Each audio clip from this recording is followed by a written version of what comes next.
গাঁৱৰ ভিতৰতে চোকা ল'ৰাটো সমাজৰ মানুহে ভিৰ কৰা ঘৰখনৰ মাক দেউতাকৰ মুখত হাঁহিৰ অন্ত নাই। কলেজতো তাৰ মেধাৰ পাৰ নাই। এদিন হঠাৎ ইউনিভাৰ্চিটিৰ ফ্ৰণ্ট গেটত তাৰ হৃদস্পন্দন বাঢ়িব ধৰিলে। সি না মানুহক দেখা পাইছিল, নাই সেই অমিৰদাৰ আড্ডা মৰা দোকানখনক। দেখা পাইছিল মাথো ফ্ৰণ্ট গেটেদি অহা ভিজা চুলিৰ চুইদাৰ পিন্ধি অহা সেই ছোৱালীজনীক।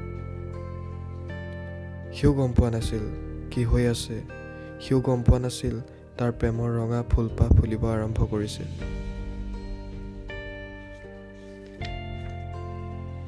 সদায় লাইব্ৰেৰী গাৰ্লছ কমন ৰুমৰ আগফালে ব্ৰেড চপ আৰু চাহ খাই কেণ্টিনত মাথো চাইছিল সেই অপৰূপাক, যাক নেকি সি ভাল পাইছিল। এনেদৰে দিন পাৰ হৈ এদিন সিহঁতৰ সম্পৰ্ক গঢ়ি উঠিছিল। বহু প্ৰতিশ্ৰুতি, বহু স্মৃতিৰ মাজেৰে পাৰ হৈছিল সিহঁতৰ দিনবোৰ। সাতোৰঙী মায়েৰে আৱৰি ধৰিছিল সিহঁতক, নাম দিয়া হৈছিল গোটেই ইউনিভাৰ্চিটিত লেলা মজনু বুলি। এদিন দুয়োটাই জীৱনৰ প্ৰতিশ্ৰুতি দি ঘৰলৈ যাব লগা হৈছিল। সিও ফাৰ্ষ্ট ক্লাছ পাই ঘৰলৈ উভতি আহিছিল। কিন্তু সময় বৰ নিষ্ঠুৰ। কত বায়'ডাটা, কত ইণ্টাৰভিউ, মেধাৰ যেন কোনো প্ৰয়োজনীয়তা নাই। খমখমীয়া কাগজ কেইখিলা ওপৰতে যেন সম্পূৰ্ণ পৃথিৱী। নাই, ক'তো সি চাকৰি পোৱা নাই। ইমানলৈ চব ঠিকেই আছিল। অকস্মাতে ভাহি আহিছিল এক ঘোৰ অন্ধকাৰ। ঐ শুনা, মোৰ উপায় নাই জান। ঘৰৰ পৰা বিয়া ঠিক কৰিছে ডক্তৰ এজনলৈ। ঘৰত ক'বহি পাৰা যদি কোৱাহি।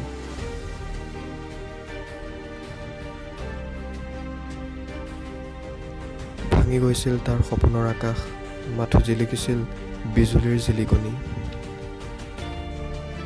কেনেকৈনো খুজিব তাইক? না তাৰ চাকৰি আছে, না বেংক বেলেঞ্চ আছে, মাথো তাইৰ বাবে অজস্ৰ মৰম। বুজিব জানো কোনোবাই এই কথা? এদিন তাই আঁতৰি গৈছিল শিৰত সেন্দুৰ লৈ, যিটো ৰূপ সি সপোনত দেখিছিল। আৰু হ'বনো কি?